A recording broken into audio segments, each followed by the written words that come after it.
What's going on, you guys? Assassin here. I am once back to rant about something completely ruining the Call of Duty community, in particular, Warzone. Now, if you go on YouTube right now and search up anything related to Warzone, it'll be either a class setup video or a high kill game. There's no in between. It's only sweaty tryhards. Now, you may be thinking to yourself, you're just saying this because you're bad at the game. Or, you're just mad that people are better than you. That's just not the case. I understand people are better than me, and a lot of these people are better than me. But the fact of the matter is that the Warzone community is weak and pathetic. I never thought I'd see fully grown men going on Amazon and buying geolocation routers in order to compete against 9-year-old Timmy with 4 broken thumbs and the special needs ladies directly from the hospital down the road. Now, the players they're playing against have never touched a controller in their life, let alone any of them playing on keyboard and mouse. I'll get in a Warzone lobby. I'll be playing against sweaty tryhard nerd 69 with 400 days on the game, while these YouTubers over here are playing against the most brain-dead players to have ever touched this planet. It's pathetic. We went from strike packs and Cronus Maxes to geolocation routers to cheating to reverse boosting to intentionally matching up with people for lower games. Now, I'm not saying all big YouTubers do this. However, most big YouTubers are in some way related to this. As in, someone they play with does this. As in, they do it themselves. As in, they know somebody who does it. And they still say nothing.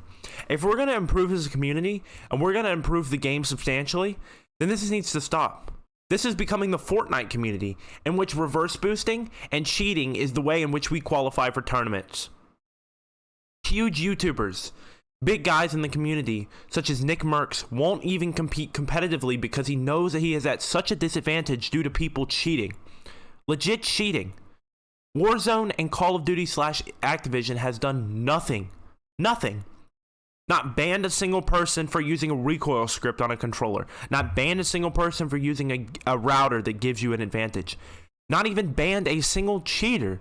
They don't even ban people. They don't even have an anti-cheat. How are you gonna have a AAA title that's a competitive shooter that requires a high skill gap and not even implement an anti-cheat for the cheaters?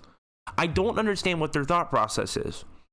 This is not going to magically disappear because you ignore it, and it's not going to magically fix itself by just not implementing the changes needed.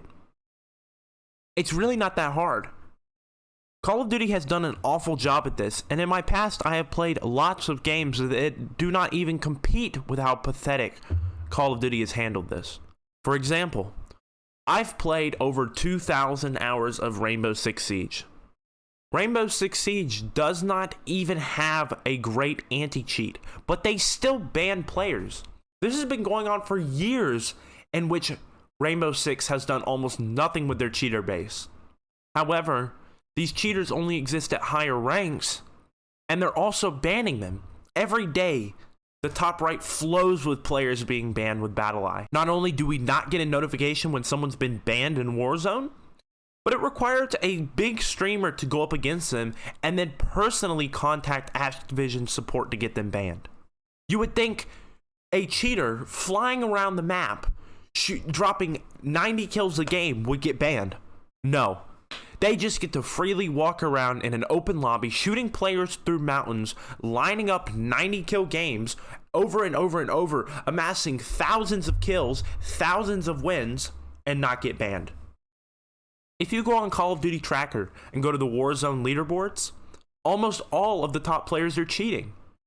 Nobody realistically should have over a 10 KD in Warzone. You just shouldn't. And the very few that do above it are using some sort of device to give them an advantage, whether that be reverse boosting, geolocation routers, or a Cronus Max / strike pack for their controller.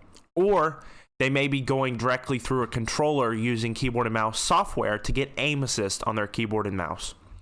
Either way, that's all cheating, and it's still the same, and it still should be bannable.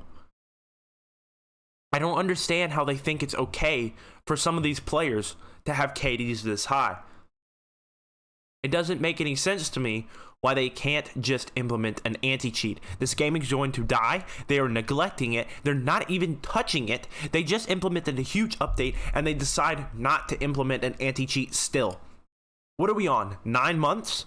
9 months and they can't even implement an anti-cheat. That's sad. With the amount of money they amass every day from this, they could pay for anti-cheat from just a day's worth of revenue. They are lining up the shops with tracer round packs, garbage skins no one cares about, weapons that you have to unlock in the battle pass, although free, you basically have to pay for, and all sorts of new characters. But they can't go through a third-party program and simply pay them to implement an anti-cheat.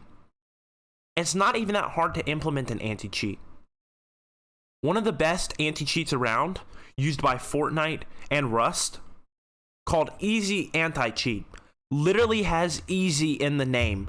You just pay them and they do it for you. There's nothing involved. Using BattleEye, using Easy Anti-Cheat, you just pay and they do it for you. I don't understand what their problem is. It's not like they're going to be doing something negatively to the servers. They literally just ban cheaters. They are scamming the Call of Duty community. They are refusing to pay for anything to assist it, and it just gets worse day by day. Me? I choose to play the game legitly, which is a small percentage of players who actually make content on this game. Not a small percentage of players overall. I'm playing against the biggest sweaty nerds ever, and I run into cheaters all the time. Now let's go over some of the legit streamers. I'm not going to list names, but a lot of the legit streamers out there are pretty big. A lot of them don't get on the game all the time. Rightly so, because all they face are reverse boosters, geolocation router users, recoil script users, and cheaters. A lot of these big streamers refuse to even get on the game. How do you expect your game to grow when you can't even make content on it? I'm going to list one name in particular because I think this is very important. One of the people who uses absolutely no assist when it comes to this game, timthetatman. timthetatman can't even get on stream and play this game for a couple of hours without running into multiple cheaters. What does this say? That they're going to ban the 3 cheaters that he plays against? The 3 cheaters out of the thousands that roam this game. It's so easy for cheaters. I know people who cheat on this game.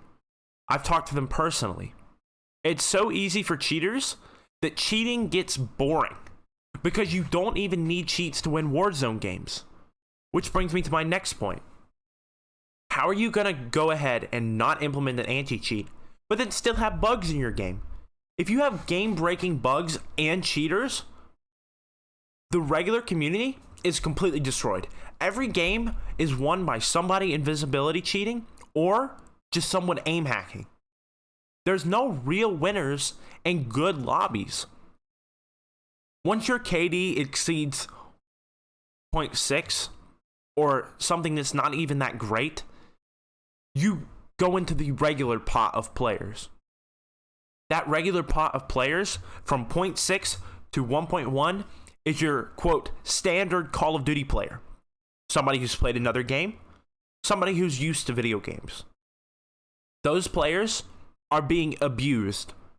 The amount of players that sit between a 0.6 KD and a 1.1 is astronomical.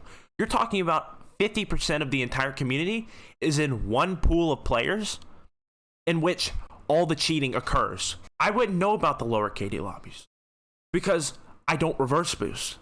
So I wouldn't know what all these YouTubers are playing against. Timmy with no fingers. I wouldn't know what it's like for them. But I can guarantee you, nobody should be dropping consistent 40 kill games. That just means who you're playing against is way too easy. Let's put this in real life perspective. Let's talk about the NBA. This is like putting Steph Curry up against the 9-year-old girls basketball team down the road. He's going to be dropping multiple 100-point games. Is it any fun for him? No. But does it pay the bills? Yes, because he still keeps his contract, which is what you're looking at with all these YouTubers. People are going on their streams, donating. People are watching their YouTube videos, watching them beat up on little kids just trying to enjoy the game, beat up on the worst players in the community just to have a little number in your thumbnail. This can't stick around forever, and they need to do something about it now before it's too late. It's just really pathetic. And I have no one here to blame other than the content creators themselves. It's really pathetic. It's really, really, really pathetic. Paying to cheat in a video game. Trying to get around every firewall they have in place. You might as well install aim hacks and just cheat live on stream. Because it's practically what you're doing. I can't deal with this. I can't. It's just not fun anymore.